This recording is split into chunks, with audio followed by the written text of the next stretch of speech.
सीतानाथसमारम्भां रामानन्दार्यमध्यमाम् अस्मदाचार्यपर्यन्तां वन्दे श्रीगुरुपरम्पराम्। आज हम जान रहे हैं प्रसूति का विचार। यद्यपि वर्तमान में यह अधिक प्रचलन में नहीं है, अधिक लोग इसको नहीं जानते। पहले राजा महाराजा होते थे तो उनकी रानियों का गर्भ होता था, है ना। तो उस समय बहुत सारी स्त्रियां रहती थी, प्रसाद वो रहती थी, सेविकाएं वगैरह। कुछ सामान्य लोगों के घर में भी धाई माँ वगैरह रहती थी। तो उस दृष्टि से हम पहले जानते थे कि कितनी स्त्रियां थीं गर्भ के समय। अब आज डॉक्टर निकाल रहे हैं बच्चे को, तो किस प्रकार से हम बता सकते हैं कि कितने लोग रहे होंगे। और यह पूर्व वाला विचार था। और विचार ऐसा नहीं है कि आज भी यह विचार खत्म हो गया, आज भी हम इस पर विचार कर सकते हैं। तो इसके लिए कह रहे हैं कि मीने मेषे च द्वे भार्ये, अगर मीन मेष की लग्न है तो 2 स्त्रियां रही होंगी। चतस्रो वृषकुंभयो, वृषकुंभ की लग्न है तो 4 स्त्रियां रही होंगी। तुलायाम सप्तकन्यायाम, तुला राशि रही होगी, तुला लग्न रही होगी तो 7 कन्याएं रही होंगी, 7 महिलाएं रही होंगी। बाणाश्च धनु कर्कयो हो, बाण मतलब 5, तो धनु और कर्क की लग्न रही होगी तो बाण मतलब 5 स्त्रियां रही होंगी। अन्य लग्ने तथा तिस्रः, जो अन्य शेष लग्न बच गई, कौन कौन सी हो गई? मीन मेष हो गया, वृषकुंभ हो गया, तुला कन्या हो गई, धनु कर्क हो गया। इनके अलावा जो शेष लग्न बच रही हैं, अगर इनमें जन्म हुआ बालक को तिस्रः सूतिकायाम विधीयते, 3 वहाँ पर स्त्रियाँ थीं। प्रसूति गृह में, प्रसूति बोर्ड में, जिसको आज कुछ प्रसूति बोर्ड कहते हैं ना, वहाँ पर 3 स्त्रियाँ थीं। आगे कहा शशि लग्ने समाधात्री ज्येष्ठ गृहे से दिगंबरम तिस्रो वै मंदिरे नार्यः बाला वृद्धा युवास्तथा। लग्न में यदि चंद्रमा पड़े तो उस बीच में जितने ग्रह हों उतनी बाला वृद्धा अथवा युवा स्त्रियों की उपस्थिति कहें।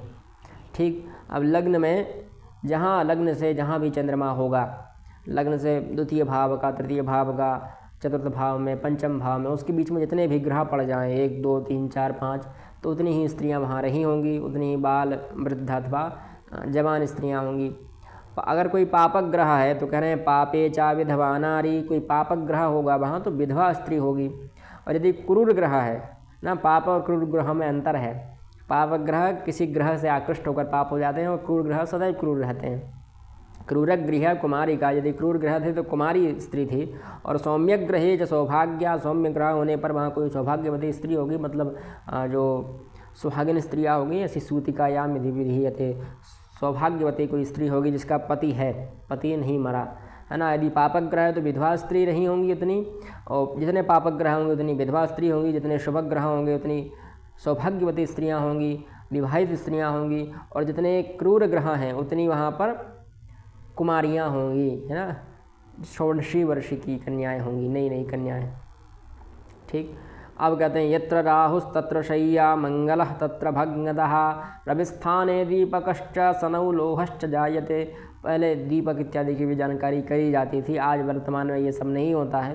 पर कह रहे हैं कि यत्र राहुस्तत्र शय्या, जहाँ राहु हो वहीं ही खाट को कहें। हम देखिए, आप उस राशि से फिर उस दिशा का ज्ञान करिएगा, फिर दिशा से आप बताइएगा कि उस दिशा में खाट होगी, है ना।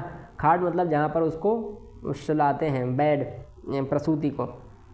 जहाँ मंगल हो वहाँ पुरानी खाट या पाँव फटी, जो पावा फटी खाट कहें, मंगल जहाँ भी हो, जिस दिशा में भी हो, है ना। रविस्थाने दीपकश्च, रवि जहाँ होगा वहाँ दीपक होगा। सनौ लोहश्च जायते, जहाँ शनि होगा वहाँ लोह, मतलब लोहे की उपस्थिति कहें।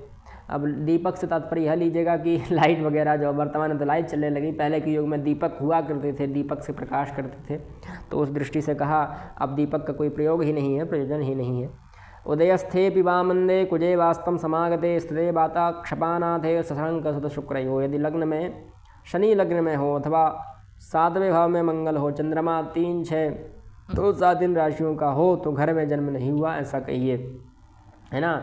उदय में अर्थात लग्न में मंद हो, कुजे वास्तम समागते, कुजे 7वें भाव में हो, स्थिते बाता क्षपानाते, है ना। और जो चंद्रमा है, क्षपा मतलब रात्रि, छपानाथ मतलब चंद्रमा, वह कहाँ हो तो वह 3 6 2 7 इन स्थानों पर हो ना। 3रे भाव में, 6ठे भाव में, 2रे भाव में अथवा 7वें भाव में हो तो उस बालक का जन्म घर में नहीं हुआ ऐसा कहें। पर ये तीनों स्थितियाँ मिलनी चाहिए, ठीक है। इनमें से एक भी नहीं मिली तो फिर दिक्कत हो जाएगी, कह देंगे थोड़ा आगे पीछे हुआ होगा। तीनों स्थितियाँ मिलनी चाहिए, यह बात तभी कहें आप, ठीक है। आज की इस वीडियो में इतना ही, मिलते हैं अगली वीडियो में। जयतु संस्कृतम जयतु भारतम।